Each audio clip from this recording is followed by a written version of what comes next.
అందరికీ నమస్కారం అండి. నా సాహితీమాలకు స్వాగతం. ఈరోజు నుండి మన సాహితీమాలలో దేవాలయాల గురించే కాకుండా త్వమేవ అనే ఆధ్యాత్మిక కార్యక్రమాన్ని ప్రారంభిస్తున్నాం. ఇది ఒక మంచి ఆధ్యాత్మిక వ్యాసంగం. ఇందులో భగవంతుడు, భక్తి, ప్రకృతి, జీవుల మధ్య అనుబంధం, మానవ జీవితాలతో అవి ఎలా ముడిపడ్డాయి, ఎలా మనం అన్వయించుకోవాలి, ఇలాంటి ఎన్నో విషయాలను మనము త్వమేవలో విందాం. ఈరోజు త్వమేవలో మీరు వినబోతున్న కొండంత అనే రచన శ్రీమతి గోమతి సుమచంద్ర రచించగా శ్రీమతి లీలావతి గారు మనకి వినిపించారు. విందామా? కొండలలో నెలకొన్న కోనేటి రాయుడు వాడు అని అన్నమయ్య అన్న, నీ ఉండేదా కొండపై నా స్వామి, నేనుండేది నేలపై, ఏ లీలా సేవింతునో అని దేవులపల్లి వారు అడిగినా అది నిర్మలమైన భక్తికి సంకేతమే. ఏడుకొండల వాడిని ఎలుగెత్తి కొలవడమే. ఏడుకొండల వాడైనా, కనకదుర్గమ్మ అయినా, శంకరుడు అయినా ఎక్కువగా వెలసింది అచలాలపైనే. మహాశివుని శాశ్వత నివాస స్థానం కైలాసగిరియే కదా. ఎంతో శ్రమపడి గిరులను ఎక్కితే కానీ వారి చరణములను చూసి ధరించే భాగ్యం కలగదు. అలాగే ఆధ్యాత్మిక సాధనలో ఒక్కో మెట్టు జాగ్రత్తగా పైకి ఎక్కితేనే భగవంతుని దర్శించగలం, జన్మను సార్థకం చేసుకోగలం. ప్రతి ఊరిలో చిన్న పెద్ద కొండలు ఏదో ఒకటి ఉంటాయి.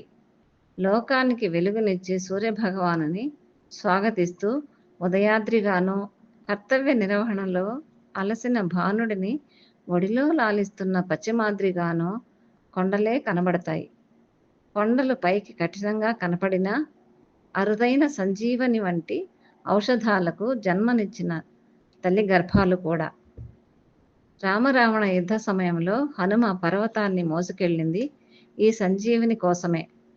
మన మనసులు కూడా నిర్మలంగా ఉంచుకొని భగవంతునిపై దృష్టి నిలపగలిగితే మంచి మాటలు, మంచి ఆలోచనలు అనే ఔషధాలు మనలోనూ పురుడు పోసుకుంటాయి. బాల్యంలో నువ్వు నా బంగారు కొండ అని ప్రేమగా మెటుకలు విరవని తల్లి ఉండదు. అలా ఇంటింటా కూడా బంగారు కొండలే. కొండ అద్దమందు కొంచెమై ఉండదా, కొండ మీద ఉన్న దేవుడు కూడా నిర్మలమైన మనసు అనే అద్దంలో చూస్తే సుస్పష్టంగా కనిపిస్తాడు. భక్తిని ఒత్తిగా చేసి వెలిగిస్తే ఆ వెలుగులో దేవుడు కొండంతై కనిపిస్తాడు. కొండంత దేవుడిని కొలవడానికి కొండంత పత్రి అవసరం లేదు. భక్తితో సమర్పించిన తులసీదళం చాలు. తులసీదళంతో తూగిన భగవంతుడే ఇంద్రుని ప్రోద్బలంతో వరుణుడు కురిపించిన కుంభవృష్టి నుండి గోకులాన్ని రక్షించడానికి గోవర్ధనగిరిని ఎత్తి చిటికెన వేలిపై మోశాడు. సమస్త జగతిని తనలోనే ఇముడ్చుకున్న ఆ అనంతునికి గిరిని మోయడం లెక్క కాదు. గిరిని ఛత్రంగా పట్టిన గిరిధారి నమ్మిన వారికి కొండంత అండ. కొండలు ఒకప్పుడు తపస్సు చేశాయట, స్వామిని తమపై వెలసి తరింపచేయమని. భక్తికి మెచ్చిన భగవంతుడు తన పాదాలను కొండ శిఖరాలపై మోపి వెలిశాడు. ఆ అచలాలకు ఉన్న అచంచలమైన భక్తి ఎటువంటిది అంటే, ఎంతమంది తనపై పాదాలు మోపి భగవద్ దర్శనానికి వెళుతున్నా కదలదు, మెదలదు. వారి భక్తిని చూసి మురిసిపోతుంది. వారు దైవనామ స్మరణ చేస్తున్నప్పుడు తాను గొంతు కలిపి ప్రతిధ్వనిస్తుంది. అందుకే భగవంతునితో పాటు గిరులు కూడా పూజార్హమైనవి, పవిత్రమైనవి. అందుకే గిరి ప్రదక్షిణలు కూడా పుణ్యదాయకాలు. కొండలు స్థిరమైనవి. వాటికి కదలిక కానీ, ఊగుట కానీ, ఊగిసలాట కానీ తెలియదు. ఎంతటి మలయ మారుతాన్ని అయినా అడ్డుకొని నిటారుగా నిలబడే ఉంటాయి. ఎంతటి జడివానలు కురిసినా తలదాచుకోవు, అక్కడే నిలిచి ఉంటాయి.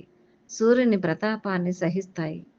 అలాగే మనిషి కూడా మనసుని భగవంతునిపై స్థిరంగా నిలిపి ఉంచమని జీవితంలో ఎటువంటి ఊగిసలాటలు లేక ఎటువంటి కష్టాలకు వెరవక భగవంతుని యందు స్థిరమైన ఏకాగ్ర చిత్తం అలవర్చుకోవాలని, అప్పుడే మన భక్తి శిఖరాగ్రాలను తాకి భగవంతుని చూసేందుకు అర్హత పొందుతుంది అని చెప్పుటకు నిదర్శనంగా కొండలపైన వెలిశాడు భగవంతుడు. కొండంతా అని సుమ రాసిన వ్యాసం విన్నారు కదా.